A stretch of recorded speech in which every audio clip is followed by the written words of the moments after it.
The fifth one, number 5 is Job Simulator. Yeah, and there's a bunch of ones coming online. Nevada's investing heavily, like to the tune of $10 million to build out VR-based training programs for medical field, for engineering, for construction, and I forget. And I know it's a lot of like video game designs because my brother's roommate is doing the whole thing right now at UNR. He is? Mm-hmm. See, that's what I want us to get connected to, is how do we, get the kids working at UNR on those types of things. So, and our inspiration on this is, first of all, kids love gaming. They love their avatars. They love inventing experiences and stories to empower them. Also, an inspiration is the future is faster than you think. These guys, Diamandis and Kotler, have been writing about the convergence of an exponential growth of technology and what the implications are for every field of endeavor. And there's a great chapter in here on the future of education. And basically the convergence of all the technologies and the metaverse and AI is that we'll all have AI coaches in our pocket or on our wrist, where your whole learning experience can be like personalized and customized. And you go here to do an experience with this company over here. You go over here and you take care of the Lake Tahoe water over here. You go to the library and you have another experience there. You meet up with your team here to design your game. You can be anywhere in the community, sort of like what you were talking about, the wall-less learning. Classroom without walls. Yes. Classroom without walls. Yes. And Demetria Giles is the woman from Vegas that I'm working with. Oh, sure. She called it like the metaversal classroom, right? So basically you can be anywhere, you're talking with anyone. And then we have to make it safe, of course. But in the metaverse, there's also transparency. You can keep tabs on who is interacting with whom and how, because it can be captured. So there is, and that's another way to assess and evaluate in a very organic way. You can actually see the dynamics between the team members and how positive it was, or if there was teachable moments inside that experience, and you can go back and improve it over time. So and then of course there's the empower at a distance that I love this guy, John Spencer. He totally helps teachers figure out how to empower the individual learners to their capacity. So that's here. Do you have any questions about, one of the questions of the VR game design is, how do you make it for wellness? How do you make it benevolent to humans and not be stress, brainwashing, or what's the other thing that they're worried about, short attention spans as a problem with technology? So these goggles, these are Vive Flow headsets. They're smaller than these other ones, and they're specifically designed for wellness and health, meaning you listen to music in them, you go for walks in nature, you go on a boat ride on Lake Tahoe. And so the kids want to actually create a VR program that is Tahoe experiences, so that kids who don't live here can get these wonderful neurologically healing experiences. Forest bathing. Have you heard of forest bathing? Just like being in nature. Yes. Yeah. In Japan, the doctors prescribe forest bathing, and you go into nature for like hours. Yep. We have it here. My son lives here. Right. Does he ever go out in nature? No. I don't. You don't either? You don't either? Oh my god. I'll go to the lake and I'll see the lake. Well, that's nature. That's beautiful. Nature enough, and then no. Why do you think that is, Ivy? That you don't like I've always not liked the whole LTS was really big on like the outdoor education. I was not big on that. I really just, no, I'm not, Uncomfortable, scary, like no, it's not even scary. It's just I'm not interested. And like when you're talking about discovering passions, like I realized like, okay, I really don't like. I don't like a lot of. Sometimes I like hands-on work. Other times I don't. I like to be behind the scenes and doing policy or doing whatever and Yeah. reading everything. Yes. And being able to do it that way. I don't. You don't No. need to be the one. Yeah. And so if I turn the camera on you, you'd be like, no. No, like I can do that, but just like the whole like actively just doing hands-on work. It's a little. For you. So the No, Fab Lab just isn't your place downstairs with the hands-on. No, and I'm so sorry to break that to you. No, do not apologize, because when you look through like the BizCom room and the idea of building like systems that support this, does that resonate more with you, or this kind? Well, yeah. What am I interested in? Yeah. Okay, yeah, government. Government, Like not even just like individual businesses. I don't really want to do that. Fire systems. So let's bring you into this room where I think you're gonna resonate well. Is it still running? Yeah. Okay, great. So this is called the Commons Cafe, and it's also about building the community. So this is where we have our forums and our design clubs and any kind of meetups for a larger group of people. And then over here, well, let me first show one of the parents has just founded with his kids, he has two kids involved, the Incline Flume newspaper. And by newspaper, it is not in print, it is digital. But the idea is that we capture the stories of the kids and their experiences and what's happening in town. And the kids can report on what's happening in town and become a part of the story of the community, which I think we universally realize we have very few opportunities to learn about. Like in the 3 years you've been here, how do you find out what's going on? Yeah, it's true. Yeah, that's a good. I think I talk to people at the rec center. That's probably. And do you attend any IVGID meetings? Right? No. No. But I should. And do I even read the Right. IVGID reports? I Right. know I haven't been, because it's been, talk about government. Like dysfunctional government causes people to not want to be a part of it. It wants me. I like to be a part Good. of it. You are in such the right place then. Yeah. Because, for example, in the Incline Flume, we would have a government section, and the kids who were interested in that area would do it. You might even do a YouTube like interview of the board members, because I would love to hear Michaela talk about what it's been like to be a member of the board. And then other kids can figure out, oh, I kind of like what that job is like, and interview you when you're on the student representative. And so we need these video summaries of what it means to work in different areas of our society, so that kids can get a sense of that, right? Totally. I think Khan Academy has started. Are you familiar with their work? Very. Yes. They have started to do video interviews Uh-huh. for job positions, but it's not like comprehensive yet. Sure. Yeah, So, I'm not familiar with it, but yeah. that's awesome. Yeah. That's different platforms. You have to get going as soon? No, I have till 4:30. Okay. Okay, so we'll keep going. Talk about government. This is our work and coach at Thrive Lab opportunity. So let me point out that youth can gain work experience developing the Thrive Lab with coaches and become coaches and mentors to others. They can run the whole show. They can gain valuable life skills, being a leader, being a part of a team. They can impact and build their self-awareness, the community, and enable everyone else to develop life mastery skills. And action plan is to start doing this in June if we can.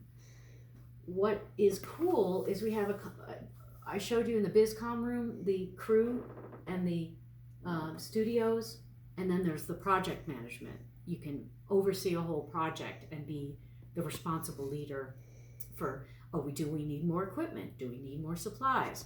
How much is it going to cost? How do we, fund it?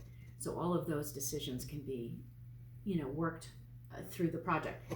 This is an interesting innovation. I don't know if this exists in any other, so tell me, Sure. Lauren, if it does. But if you're a crew leader and you manage the staff that are within here, then you can earn compensation in Thrive bucks or real crypto. We have to figure out whether that makes sense. And then if you're a crew function manager, like you're part of the business development, the technology piece of it, like you have a role within the crew, then you get 80 points. But this is going to be if the job is done well. You have to earn it. Performance based. And then there's a studio leader, function manager, project leader, function manager. So this is to be really established by the crew, by the team, the leaders. Now, to be a coach, these are a program of different levels of coaching engagement. Connector, you just leverage connections to people. You help point them out. Informational interviews, you might be interviewed by a student about your job. You might be a workplace tour. You might have a shadow day. You might have a passion skill building session. You might sponsor a project. You might have an internship or mentor a career. So there's so many levels of involvement that coaches can participate that we will make it super easy and have the expectation that everyone in the community is doing it. And maybe they get some kind of Thrive buck compensation that they can spend on, I don't know, we haven't figured out that detail. Some coaches might need, like counselors, might need to be paid. We have to figure out how to do that. Yeah. The only I've never seen compensation within, but I have seen some of our schools have community-based partners that the kids do internships at, and then they will pay them for the internship. Right. So, but that's totally on that community member, not on the school, right? Right. Yeah. And our goal would be to get kids compensated and earning competencies at the same time. So we need that competency model to feed into the employers as well. Yeah. There is something called a micro schools. Have you heard of micro schools? They have a kind of model now. Are any of the super schools micro schools? No. But we're exploring it. Yeah. They're very interested in us because they're trying to grow. Micro schools are managed by the kids, and then they started as elementary and moved into middle. But it's super hard at the high school level to change over how a school operates around students running it. Like, are you part of the student council probably at Incline, like the leadership there? Yeah. No. Oh, you're not? No, because I have all my district stuff. And I went into high school. I was like the student body president all my years at LTS. And then I went into leadership, and I was like, I was just like, I want to do more than there's a limited amount that kids can do. Yeah. My daughter was part of it, and she's like, it's not doing anything for me. Yeah. So, that's a good insight. Well, let's get to the last two, and you have to go, Lauren. Oh, I've got probably 10 more minutes or so. Okay, we can finish this up in 10 minutes for sure. So this is called the Design Arts Studio, and we have the jewelry making, we have card making and stamping, like so any sort of paper art, and here's some samples of like cards and stuff. And then this is our cool machine called the Cricut Explore 3. And what happens is you take a paper like this, it goes onto the sticky part of this, you program your computers right here, and you design on the computer a 2D print. You can use different colors of pens and or etching. So this one is etching to make stickers. So the kids get to, this is an example of a superhero sticker made through this. So these guys can make their own like water bottles and backpacks and put it on their notebooks, and you know, their avatar can become like their brand, you know. So isn't that fun? Oh my gosh, I would have loved this. Yeah. So cool. Yeah, and there's so much stuff you can do too with these printer t-shirt transfers. You know, you could do so much creative stuff. And which brings me to the besides the fine arts, and Ann Clark a retired art teacher from the high school, she's very interested in coaching kids in fine arts and tying it into their careers creatively. So the sewing machine is an old trusted friend for a lot of people, but kids are really interested in creating things with their hands. One of the things we want to do is do this avatar outfit making, so that once they've designed their avatar and their, you know, clothing, they can sew it up and do it at Halloween. Or we could have avatar nights, and I don't, you know, the sky's the limit as to what they can do. They can also make fun little things they could sell, you know, this is called a coffee pad. You know, just put your coffee and something else next to it. There's a woman in town who's the gifted artist of quilting, and she's willing to coach. Karen Colbert, I think is how she says it. And then there's the cooking, the making, the baking, that we can do in here. What else? They want to do resin work, and we can certainly have like little project things for resin making. What was the other? Oh, there is an interest in ceramics for sure. Everybody loves making stuff with ceramics, except maybe I. No, I'm actually doing ceramics right now in art, and that's enough. But yeah. Well, everybody loves it though. Everybody else is having a time of their life. So our thought is to use the college's ceramic studio, and Yeah. they have other really cool artwork over there that we could leverage and do field trips there and stuff like that. Any questions? I would be really cool. And I saw recently students that were doing some sewing in class made it to sell in the farmer's market, and then use the money that they got to donate to the cause that they were raising the money for. I was like, oh, that is so.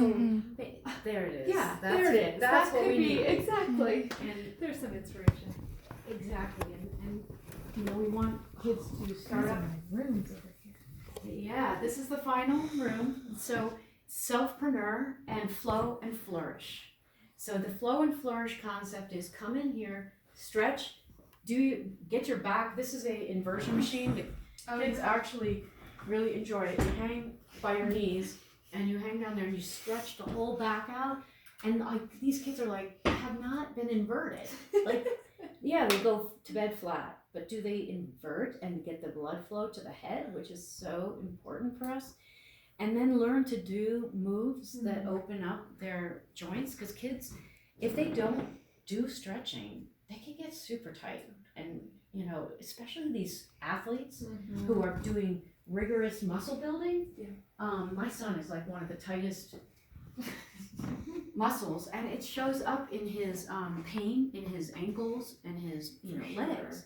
So they need to learn these things. Now there's something, the quiz we have in this room for the escape room is how many areas of big picture living are there?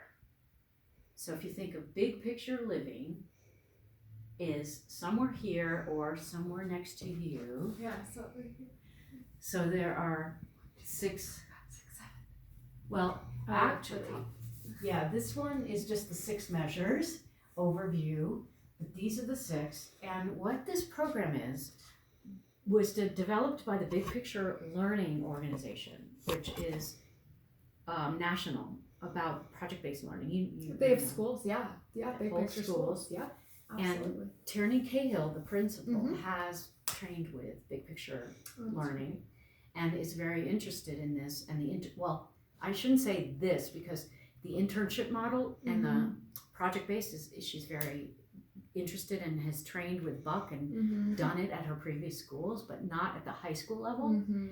What this allows is these are student-driven type of thing, Mm-hmm. where it's basically the kids meet up in the social space of the big picture of living. They design their goals around if they need to move more, Mm-hmm. how much, and what am I going to do to move more. If I'm stressed out, here they give a bunch of hints and suggestions to do to chill out. And so the kids basically take that model and put it into their selfpreneur plan, because their selfpreneur plan is a is a self-directed digital self-directed model for designing their learning plan. And I just wanted to show you this little dashboard. This is a model of mastery along the five categories that you can see in this model.